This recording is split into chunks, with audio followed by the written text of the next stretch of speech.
मैं उनके बारे में बात करना चाहूंगा। जैसे कि सरिता चौधरी जी, जो राजसमंद से संबंध रखती हैं और उन्होंने बहुत ही कमाल का काम किया है। आइए उनका वीडियो देखते हैं और फिर मैं उनके बारे में बात करूंगा। सरिता चौधरी जी राजसमंद से खेड़ा, गांव खेड़ा में काम करती हैं। तो सरिता चौधरी जी के बारे में जानते हैं। नमस्कार। मैं सरिता चौधरी झुंझुनू जिले की निवासी हूँ और वर्तमान में मैं राजसमंद जिले के राजकीय प्राथमिक विद्यालय धूलबस्ती काड़ा में कार्यरत हूँ। वर्ष 2016 में जब इस विद्यालय में मेरी नियुक्ति हुई तो सर्वप्रथम मेरे सामने सबसे बड़ी समस्या ये आई कि विद्यालय में बच्चे नामांकित तो थे, लेकिन विद्यालय 2-4 बच्चे ही आते थे।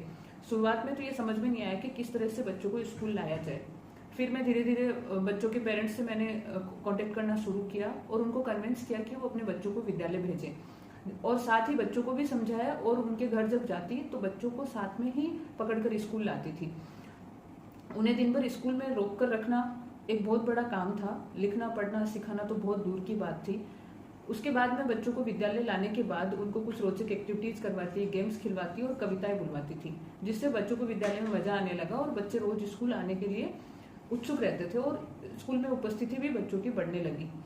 उसके बाद जो बच्चे नहा धोकर विद्यालय नहीं आते थे, चूंकि लगभग बच्चों के माता पिता हैं वो मजदूर वर्ग से संबंधित है, तो वो सुबह जल्दी काम पर चले जाते थे, तो ऐसे बच्चों को मैं विद्यालय में ही हैंडपंप पर विद्यालय समय से पूर्व पहुंचकर नहलाती थी और उनको स्कूल के लिए तैयार वहीं कर देती थी। जिन बच्चों के बाल बड़े होते थे उनको मैं प्रति महीने नाई को बुलाकर और उनकी निःशुल्क हेयर कटिंग करवाती थी।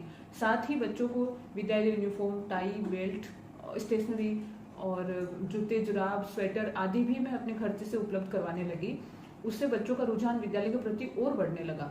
उसके बाद मैंने सोशल मीडिया से कुछ भामाओं से संपर्क किया और भामाशाओं ने मेरे विद्यालय में बच्चों के लिए टेबल कुर्सी, टीवी जिससे स्मार्ट क्लास चालू की गई, कंप्यूटर, प्रोजेक्टर, कूलर, पंखे आदि का सहयोग किया।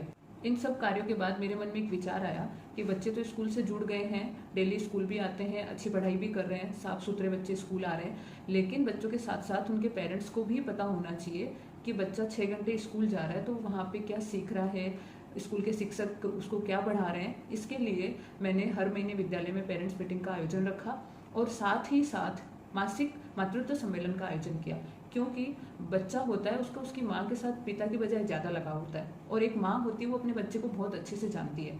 मातृत्व सम्मेलन का आयोजन करने से मुझे फ़ायदा ये हुआ कि बच्चों की माताओं से मैं सीधा कांटेक्ट कर पाती थी और बच्चे के बारे में मैं भी जान पाती थी और उनको भी उनके बच्चे के बारे में जानकारी दे पाती थी।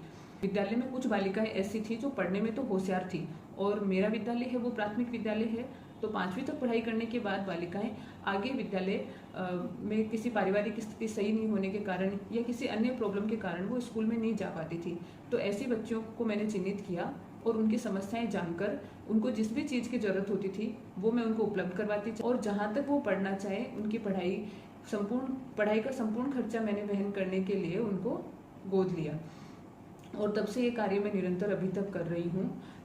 मैं आज जो भी हूँ, जैसे भी हूँ और जितना बेहतर कर पा रही हूँ, इसमें उन तमाम बच्चों का बड़ा योगदान है जिनके साथ मुझे शिक्षण कार्य करने का मौका मिला है।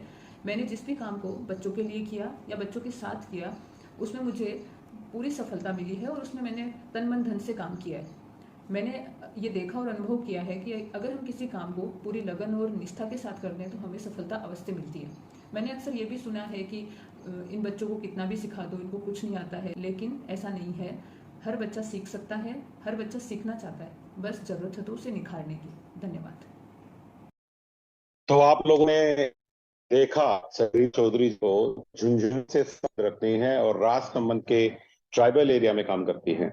और शायद हम में से कई लोग ये देखने के बाद मन में सोच रहे होंगे कि झुंझुनू से बिलोंग करके बाद राजसमंद के इलाके में काम करके ये इतनी खुश कैसे हैं। तो ये एक तरह का कटाक्ष है, एक तरह का व्यंग है हम सबके ऊपर, जो ये सोचते हैं कि हम अगर अपने घरों के आसपास ही जिंदगी बिताएंगे तो हमारी जिंदगी बहुत खुशनुमा होगी, बहुत सफल होगी। सफलता देश के किसी भी कोने में, विश्व के किसी भी कोने में प्राप्त की जा सकती है। आपके मन के अंदर ये बात आनी चाहिए कि आप कुछ ऐसा कर रहे हैं जिससे औरों की जिंदगी में हैप्पीनेस आ रही है। कई बार हमें हमारी हैप्पीनेस थोड़ा कॉम्प्रोमाइज करना पड़ सकता है, आपको थोड़े अच्छे पल कम मिल सकते हैं, लेकिन अगर जीवन में हर कोई अच्छे पल चाहे तो फिर वो सबके लिए अच्छे पल रह नहीं सकते। कई लोगों को थोड़े से कम अच्छे पल जीने पड़ते हैं ताकि ज्यादा लोग अच्छे पल जिए। क्या आप उनमें से एक हैं? क्या आप उतना पेन ले पाते हैं, तन मन धन से बच्चों की सेवा करने का एग्जाम्पल मैंने अभी अभी आप लोगों को दिखाया कि सरिता चौधरी जी स्कूल में बच्चों को नहलाना, कपड़े वगैरह देना, उनको विभिन्न गतिविधियों से पढ़ना सिखाना, सुनना आसान लगता है, करना बहुत मुश्किल है। तो मेरी तरफ से साधुवाद ऐसे टीचर्स को, सैल्यूट ऐसे टीचर्स को। और मैं